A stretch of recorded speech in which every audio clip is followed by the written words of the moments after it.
Hello and welcome back to everyone that's tuned in to the American Ultra Stock channel. Thank you so much for being here with us. We're happy that we're uploading more frequently now, and we're happy that you guys stuck by us during all the times. Again, from the bottom of our hearts, first of all, thank you for all the 2,000 subscribers. We reached it for what for us is a huge milestone.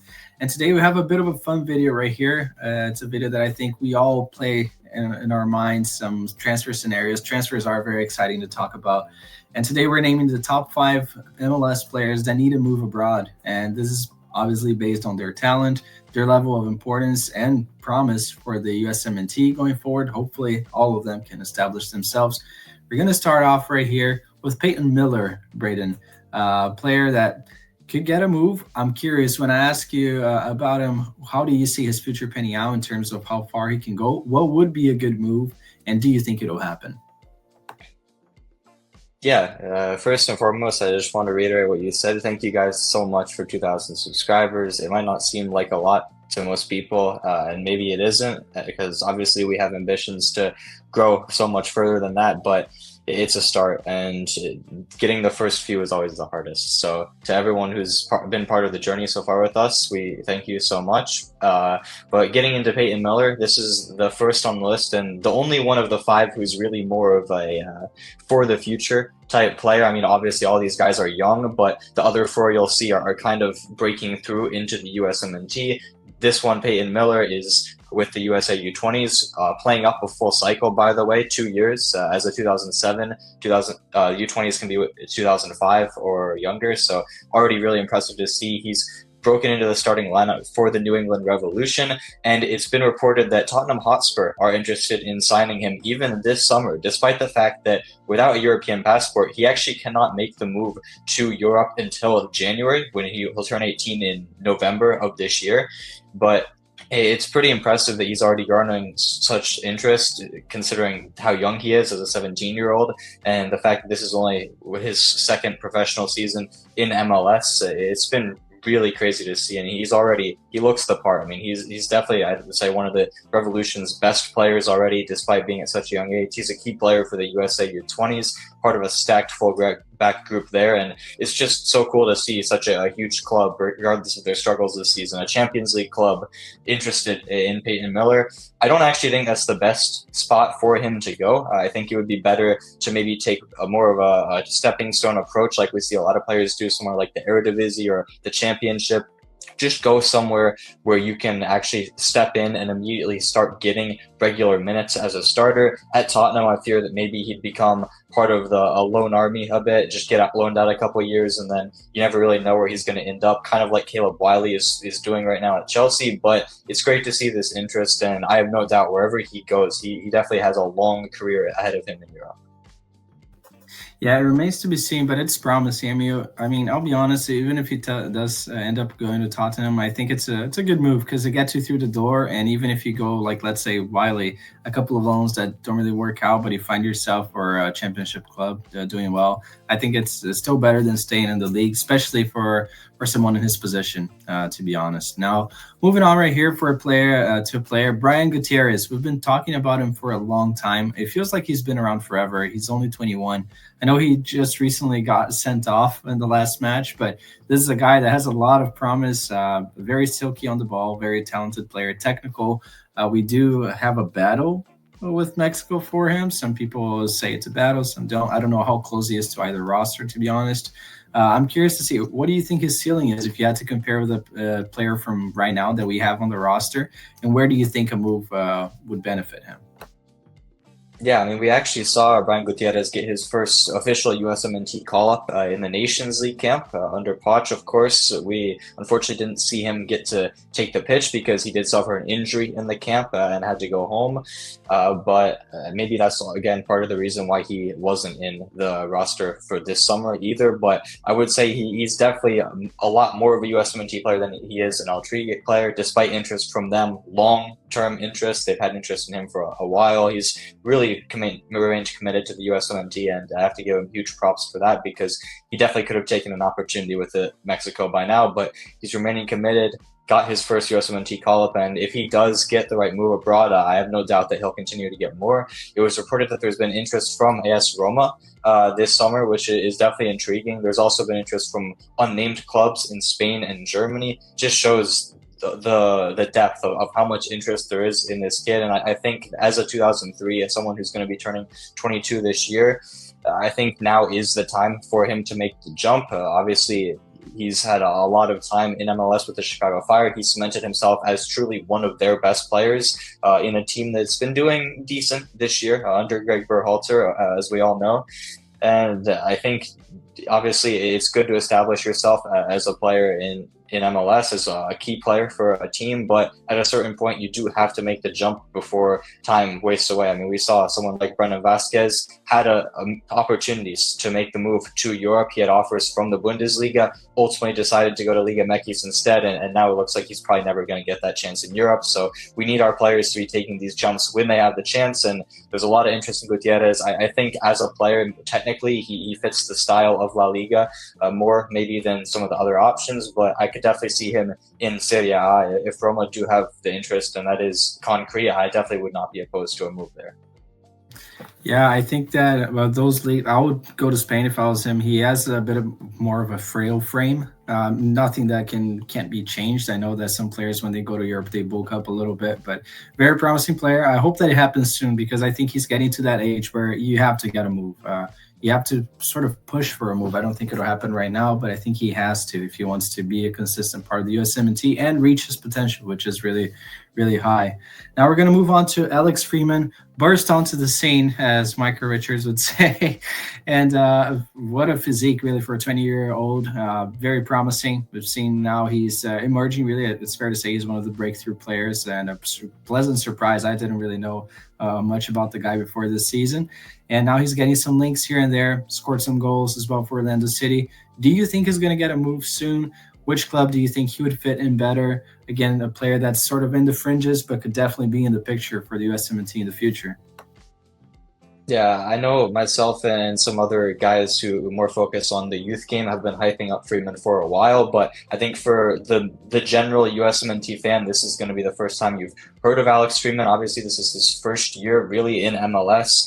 With Orlando City. Obviously, he had 4 appearances before the season, but I wouldn't really count that. He was mainly playing in MLS Next Pro. He was clearly too good for the level. He should have started to get MLS opportunities a long time before now, and it shows. I mean, it's his first season. He's already broken into the starting lineup immediately. I think it was their second game of the season that he broke into the starting lineup after really impressing off the bench against the Philadelphia Union.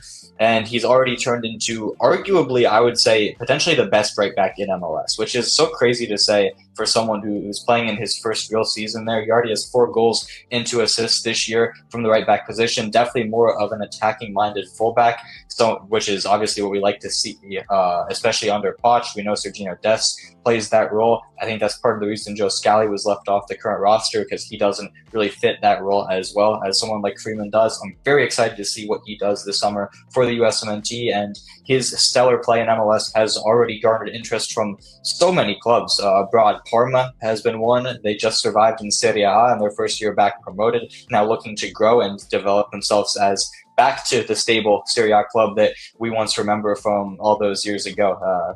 Definitely a historically pretty significant club in Italy. There's also a bunch of interest from England. Southampton and Millwall are 2 of the clubs that have been named. There's also a potentially interest from an unnamed club that just got promoted to the Premier League from the Championship. I do actually think, as cool as it would be to see him playing first division football with Parma, I don't think that's a bad move by any stretch of the imagination.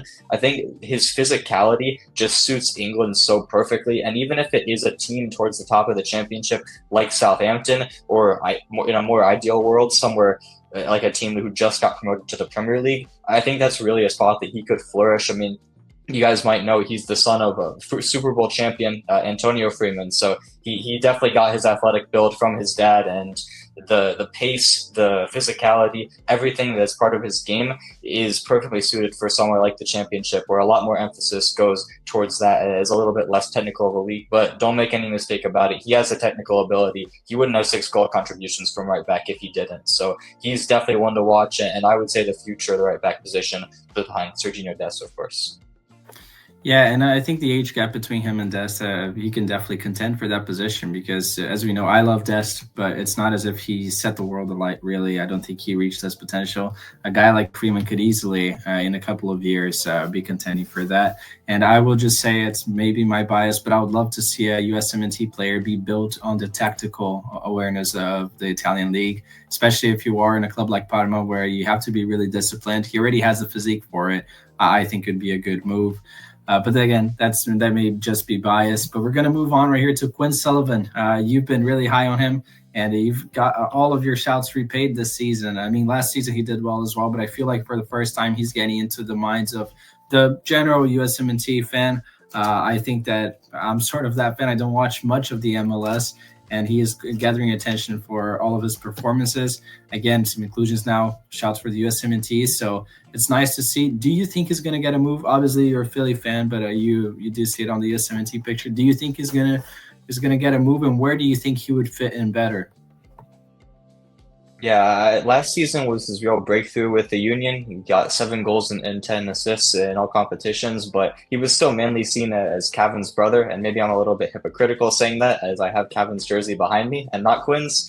But I think this year people are finally starting to notice. He already has 2 goals and 7 assists to start the season, despite it being so early on. And he's one of the main reasons that the Philadelphia Union are top of the MLS across both conferences, top of the Supporters Shield race. I would argue that he's probably a top 3 player in the team, and he's really getting it done. He got a very well-deserved USMNT call-up for the Gold Cup and the friendlies this summer. He's another young guy who I'm very excited to see perform in his first call-up, and hopefully it's the first of many. He's definitely garnered some interest, and particularly from the Eredivisie. It was reported actually a while back, a month or two ago, before the transfer window, that Twente, the club that Taylor Booth is at now, are interested in him to replace their goal-scoring talisman at the number 10 position, Sem Stein, who was definitely up there in the Eredivisie Golden Boot race. I can't remember if he ended up winning it or not, but he's definitely destined for bigger and better things. That could be a great place for Quinn to slot in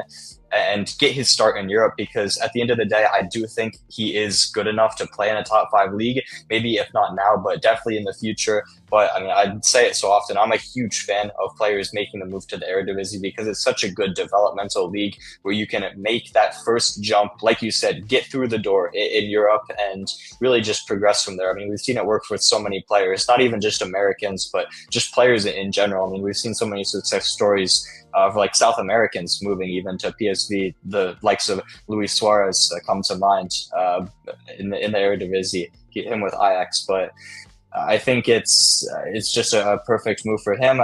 I will say that it is unlikely that he'll probably leave this summer unless there's a huge offer. But I think a lot of the Union's business to Europe happens in the winter. We've seen that with the Aronson brothers. We saw it with Mark McKenzie. I think that could be another situation with Quinn Sullivan where he makes the move potentially to the Eredivisie in the January window and then gets to start there. And I think that I would be all for that personally.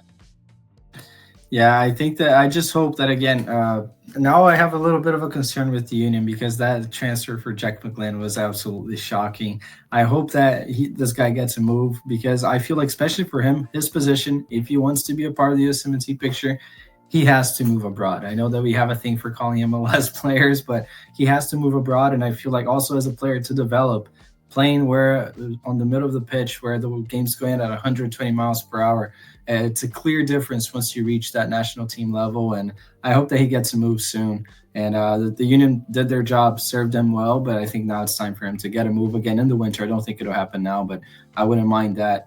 And hopefully some club can scoop him around that time. And now we're going to move on to the top name. I think everybody knew by the title. It would have to be Diego Luna, the Moon Boy. He has to get a move, I think, sooner rather than later. Playing really well. maybe the de facto number 10 for us if we were to play with the number 10 right now. That's up for debate. But the fact that he got himself into that argument just tells you the whole story. This guy has been emerging, and what an exciting player, really unique, very unique, skillful, silky on the ball, double footed, really at times. So I love Diego Luna. I'm curious to see where you think he would fit in best because I think he's a player with more projection to his name. So it's not as if he has to go to a smaller club, really, a club that would just build him up, like a Groningen, for example, and the Eredivisie. So where do you think he's going to go? Do you think it's going to happen? Because I also have my doubts if the Salt Lake will not just hold him for a little bit.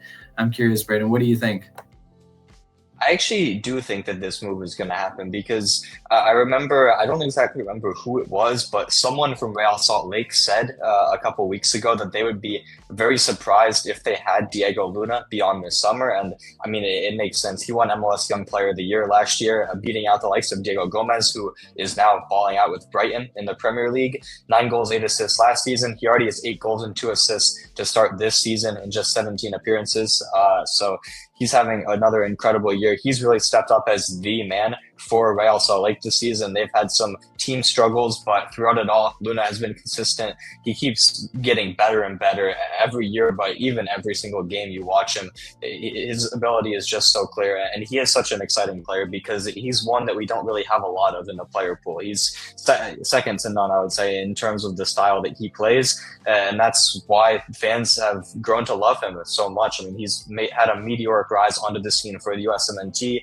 I think you can tell how highly Poch rates him, especially when in January he broke his nose and then stayed on the pitch and even delivered the assist. I think it was to Adjamon, but I can't remember. But I think it's clear the mentality as well as the ability that he has on the pitch. But the mentality is such a key thing these days when we talk about this current generation of spoiled brats, you could say, players that don't really seem to understand what it means to represent the country. I think Diego Luna is a rare exception of one of those players who truly cares, and he will give 110% every time he's on the pitch. Someone like with a Tyler Adams, the Clint Dempsey mentality. So I would love to see him make the move abroad to Europe. I think, like we mentioned with Gutierrez, similar story for Quinn Sullivan. It is his time to make the move to Europe, or maybe he could get stuck in MLS. And I think there's not going to be any shortage of interest. He's an interesting one because there hasn't really been any concrete clubs named as of yet. Of course, we're still so early on in the window, but I could really see him fitting in anywhere.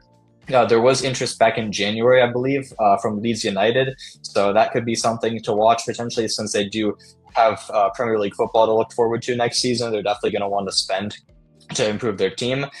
Since we see, obviously, the gap between the newly promoted teams and the rest of the Prem just keeps getting bigger and bigger. But I think for him, he's another one who I would like to see somewhere like La Liga. Of course, he does have Mexican heritage, so I don't actually know if he can speak Spanish or not, but I believe he can. So having the language already sorted is such a huge advantage when you go abroad, because that's one of the main under the radar things that people struggle with all the time. So somewhere like that, or even somewhere like Serie A, where we've had proven players had success, or the Bundesliga, even one of those leagues, I'm honestly all for anything in the big five leagues, because I truly believe in Diego Luna, and I think he can succeed anywhere because he just has that kind of mentality where he's going to go out there and he's going to accomplish what he wants to. I agree, but I will say I would steer away from the Premier League if I was him, because it's going to be a big jump. He's getting a lot of hype, a lot of expectations being built on him, and it's really easy and would be normal and completely understandable if he gets to the Prem, and would take a while for him to get some minutes. It wouldn't be the best of clubs. A huge club's not going to sign him, so then there's pressure to perform. Fans can be a little impatient because of all that's at stake. And for the type of player that he is, I feel like La Liga, Serie A would be more beneficial. Mid-table club, or a club that just got promoted as well. That's going to give him opportunities, but also have a little bit of patience. A player that's for the future. So I would not go to the Premier League if I was him. And yeah, he speaks Spanish already, so that helps. Italian is not too far from Spanish. It's sort of easy to learn if you put here's the effort in there, and he puts the effort in there. He mentioned even when he got a part-time job to improve his relationship with people, be more sociable. So this guy really wants it. I really hope that he gets the move. I'm happy that you told me that someone at the Real Salt Lake was not expecting to keep him around. Hopefully that's the case because we need him. I think look at the other tens that we have. Gio Reyna, no one would hang their hat on him at this point, and or for the past 2 years, let's say. So hopefully it happens. But I'm curious to see what the comments have to say. What you guys think? Who do you guys think are the players that perhaps we missed? Where do you think these guys are going? And do you expect to see these guys become a part of the prominent part of the USMNT picture going forward? I would surely love to see that. So make sure to comment, like, subscribe, share with your friends, and we'll see you next time.